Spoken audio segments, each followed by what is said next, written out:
The neuroscience of shame, how to train your brain to fail smarter. In the pursuit of personal growth and resilience, few emotional experiences are as damaging as shame. Unlike guilt, which can lead to corrective action, shame attacks your sense of identity. It doesn't just say, "You made a mistake." It whispers, "You are the mistake." And that subtle shift changes everything about how your brain processes failure, how you learn, and how you move forward. This article breaks down the neuroscience of shame, explains how it sabotages resilience, and offers 4 powerful, science-backed strategies to train your brain to fail smarter, so that every setback becomes a step forward. What shame does to the brain. At its core, shame is not just an emotion. It is a neurobiological state that disrupts the systems in your brain responsible for learning, recovery, and decision-making. Here's how. 1.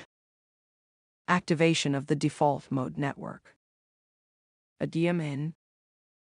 When you feel shame, your default mode network becomes overactive.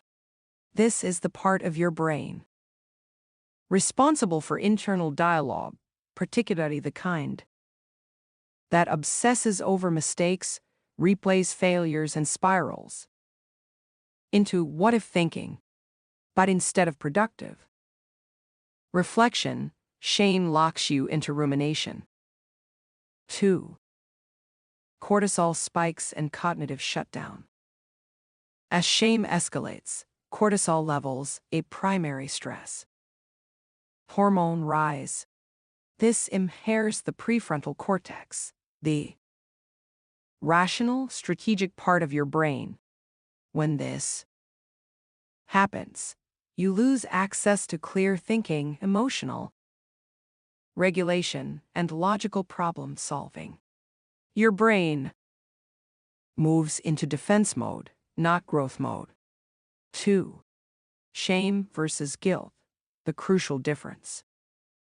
Understanding the difference between guilt and shame is central to learning how to fail smarter. Guilt says, "I did something wrong." Action-oriented. Engages reflection, responsibility, and change. Shame says, "There's something wrong with me." Identity-focused. Triggers avoidance, paralysis, and self-sabotage. Neurologically, guilt keeps the prefrontal cortex online, enabling learning. Shame does the opposite. It shuts it down. 3. The brain's 2 paths. After failure. After a setback, your brain can take one of 2 paths. Resilient path, reflective, constructive, learning-based. Shame path, ruminative, defensive, identity-crushing. The choice depends less on the external mistake and more on whether shame gets activated. This is why learning to manage shame is critical. 2. Personal resilience. 4. How to train your brain to fail smarter. Here are 4 science-backed strategies that shift your brain out of the shame spiral and into strategic, growth-focused learning. Affect labeling. Name the feeling to. Right arrow. Name the feeling. When you say, "I feel ashamed because I missed a deadline," you activate the prefrontal cortex and reduce amygdala reactivity. Simply labeling the emotion transforms vague pain into clarity, and clarity is the gateway to strategy. Self-compassion. Talk to yourself like right arrow. you would talk to a close friend. It's not indulgence, it's neuroscience. Self-compassion creates the psychological safety your brain needs to stay online after failure. When you say, yeah, that sucked, but I'm learning, you prevent shame from hijacking your identity. Compassion makes growth neurologically possible. Narrative identity shift. Change your right arrow. Internal story from I'm a failure to I'm learning. This is powerful. Your brain files every experience according to your existing self-narrative. If your mental story is, I never get it right, your brain treats every mistake as proof. But if your story is, I'm getting better at handling hard things, the same mistake becomes evidence of progress. You're not just changing thoughts, you're rewiring belief systems. Emotional distancing, metacognition. Right arrow. Observe the emotion instead of becoming it. This technique uses phrases like, I notice I'm having that thought that I'm not good enough. This simple shift creates distance between you and the shame.